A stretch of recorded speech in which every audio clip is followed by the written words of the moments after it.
আর এরই সঙ্গে বিশাখা আরও একটা ইন্টারেস্টিং খবর আজ সবার সামনে রাখবো।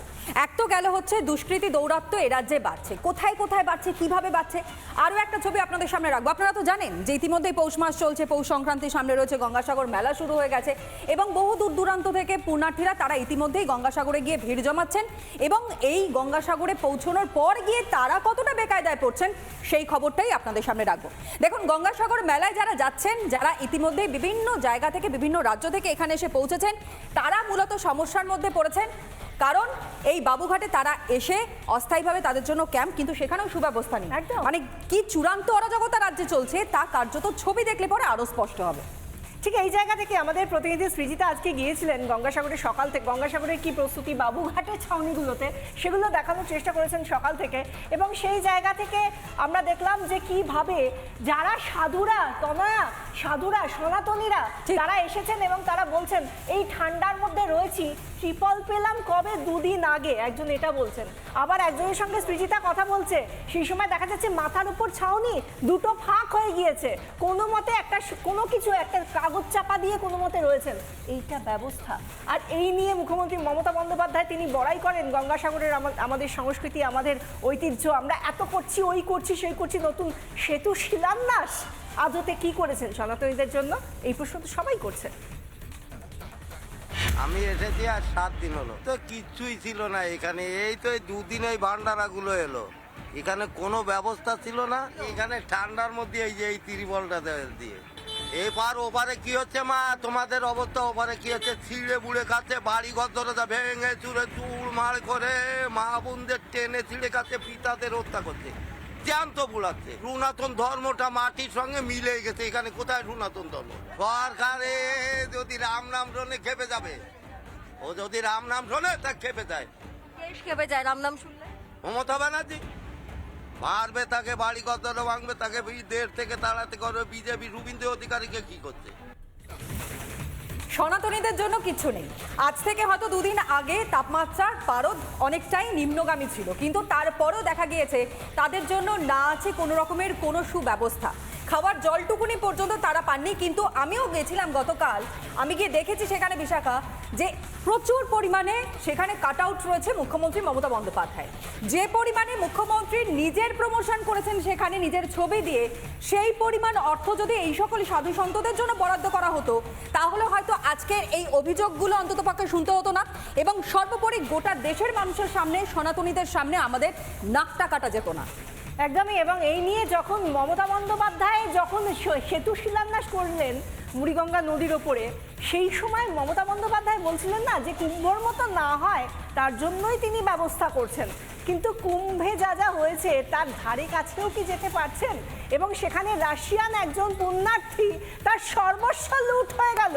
সেই যে লুট হয়ে যাওয়া সর্বস্ব, সেই জায়গা থেকে কি করে মমতা বন্দ্যোপাধ্যায় আজকে বলছেন যে কি করে তিনি এইভাবে বলছেন যে সব ব্যবস্থা করা হয়েছে, খুব ভালো ব্যবস্থা করা হয়েছে। এইটা ব্যবস্থা যেখানে আমরা দেখছি যে মমতা বন্দ্যোপাধ্যায় যতই বলুন, রাশিয়ান একজন পুণ্যার্থী, তার সর্বস্ব খোয়া গিয়েছে, একজন এই বাংলার মা, তার ব্যাগ কেটে নিয়েছে তনয়া, সব কিছু কুড়িয়ে ফেলেছে।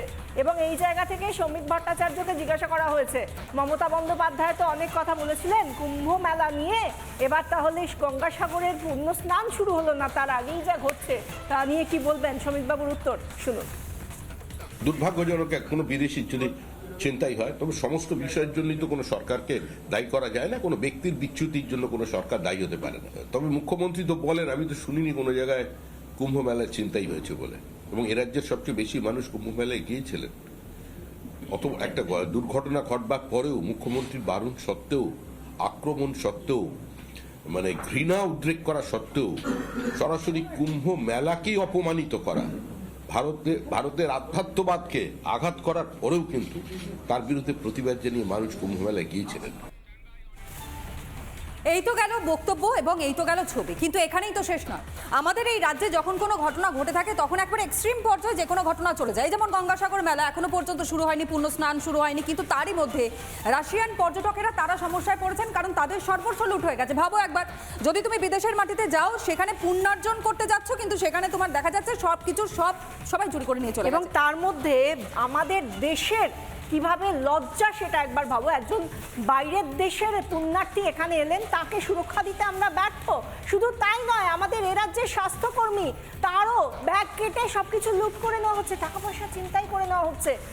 আমাদের এই মুহূর্তে এটা আমাদের সুরক্ষা ব্যবস্থা, তো আবার গঙ্গাসাগরের মতো কিন্তু জায়গায়। তুমি যখন এই কথাটা বলে আমার সত্যি খুব ইন্টারেস্টিং লাগছে এবং বলতেও ইচ্ছা করছে। দেখো, সবটাই মনে হয় অনুপ্রেরণা।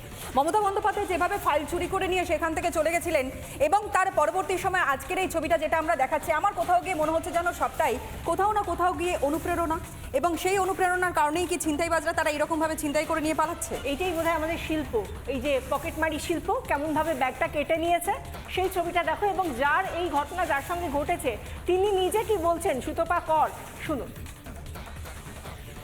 আমাদের প্রায় 5-6 জনেরই ব্যাগ কাটা গেছে, কিন্তু এটা এরকম হলো কেন, এ বিষয়ে আমরা একটু প্রশাসনকে জানাতে চাই, যাতে একটু সতর্ক থাকেন, প্রশাসন একটু সচেতন ভাবে এটা দেখে। একজন দিদির প্রায় 5,000 টাকা গেছে। আর সবার মিলে মোট 10,000-এর মতো হবে। হ্যাঁ, 10,000 তো হবেই। সুতপা কর, যার ব্যাগ কেটে সমস্ত কিছু ছিনতাই করে নেওয়া হয়েছে, শিল্পের মতো নিখুঁতভাবে একেবারে সবকিছু ছিনতাই করে নেওয়া হয়েছে ব্যাগ কেটে, তিনি বলছেন প্রশাসনকে জানাতে চান। আমরা তাকে এবং তাকে সাহায্য করে প্রশাসনকে একটু জানাতে চাই এই রকম ঘটছে। দয়া করে চোখ খুলে রাখুন এবং দেখুন, এটা আপনারই বাংলায় মাননীয়া হচ্ছে, আপনারই বাংলার একজন স্বাস্থ্যকর্মী পুণ্যার্থীর সঙ্গে।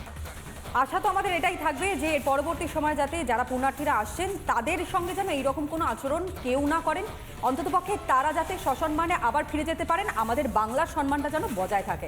আজকের প্রাইম টাইম তো এতক্ষণ পর্যন্ত আপনারা দেখছিলেন, আমি তনয় এবং বিশাখা ছিলাম। তবে এখন সময় ছোট্ট একটা বিরতি, ফিরে আসছে সঙ্গে থাকুন। নানা ধরনের কন্টেন্ট দেখার জন্য লাইক করুন, শেয়ার করুন আমাদের ফেসবুক পেজ, সাবস্ক্রাইব করুন আমাদের ইউটিউব চ্যানেল। পাশাপাশি অন্যান্য ব্রেকিং নিউজের জন্য অবশ্যই চোখ রাখুন রিপাবলিক বাংলায়।